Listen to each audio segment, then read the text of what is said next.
This video illustrates how to draw the polygon when you're given a system of inequalities for optimization. In this example, we have our non-zero constraints up here in red, and we have three other constraint inequalities. We're going to graph them, and we're going to shade all of them and identify the polygon. Now, graphing skills are taught elsewhere in this website. If you go to the Straight Lines 1 section of the website and click on Graphing Skills, you will see an illustration of how to graph a straight line. Therefore, for this optimization problem, we're going to use some shortcuts, and we're going to do the graphing quickly. The first constraint that we have to graph is x greater than or equal to 50. We pretend it's an equal sign, x equals 50. And if x equals 50, then x is always 50. So I can fill in the x side of my table with 50s. For the y side of the table, I can use any numbers I want. So I'm going to choose 0, 50, and 100. For the second constraint that we have to graph, x plus y less than or equal to 100, we will also use a shortcut. We pretend it's an equal sign, x plus y equals 100. This just means any two numbers that add up to equal 100 will make a valid coordinate pair. So if I use 0 and 100, those two numbers add up to 100. 100, 0 is another point where the two numbers add up to 100. And 50, 50 will be my third point.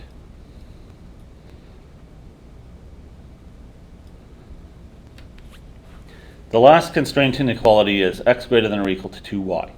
Again, we pretend it's an equals, x equals 2y. What that means in English language is x is twice as big as y.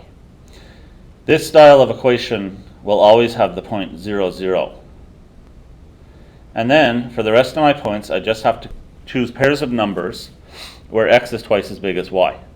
So how about 50 is twice as big as 25, and 100 is twice as big as 50. So the graphing can be very fast if you use shortcuts. Now, I'm going to plot the points for these lines and draw the lines. For the first inequality on the top, x greater than or equal to 50, I have the points 50, 0, 50, 50, and 50, 100. I need to draw a line through those points, which is going to be a vertical line. The second inequality, x plus y less than or equal to 100. I need dots at 0, 100, 100, 0, and 50, 50. Drawing a line through those 3 points connects my x and y axis at 100. Finally, x greater than or equal to 2y, I need the point 0, 0, 50, 25,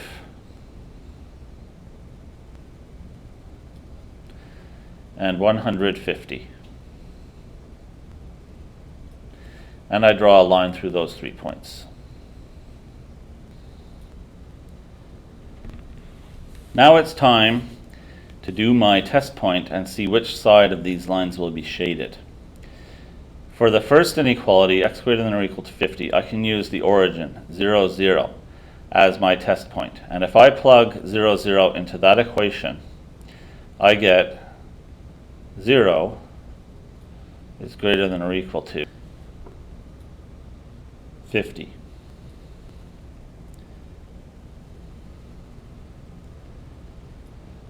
That is false. And false means I shade away from my test point, from the line away from the test point. That means I'm shading on the right side of this line. The second equation, x plus y less than or equal to 100. It also does not go through 0, 0, so I'm allowed to use the origin as my test point. And if I plug the origin into this equation, I get 0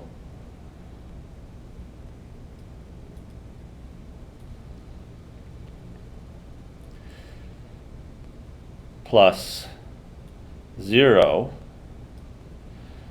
is less than or equal to 100. This simplifies to 0 is less than or equal to 100. This is true. True means towards. So from the line, I should be shading towards my test point down here. That means I'm going to be shading below this line. So I put in my shading. Finally, x greater than or equal to 2y.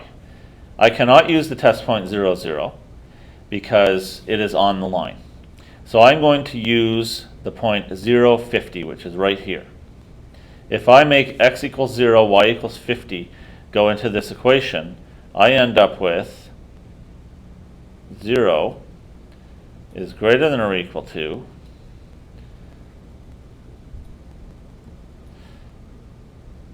2 times 50.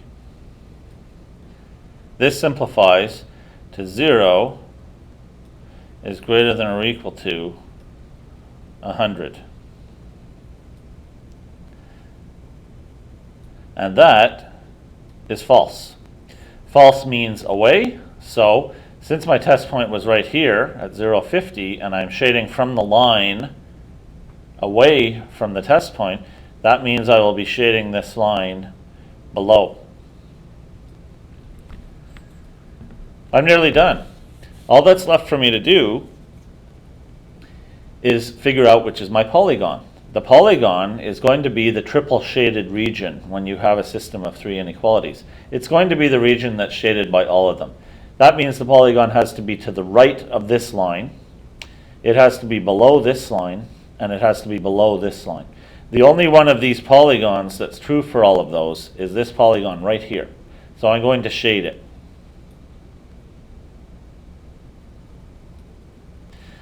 Now my polygon is shaded. All that's left for me to do is to label the vertices. I'm going to call this one A. I'm going to put a vertex here. And I'm going to call it B. I'm going to call this vertex C. And I'm going to call this vertex D. I'm finished doing this question. But the next step in the optimization process will be to find the x and y coordinates of these 4 vertices. Watch as I do that in an upcoming video.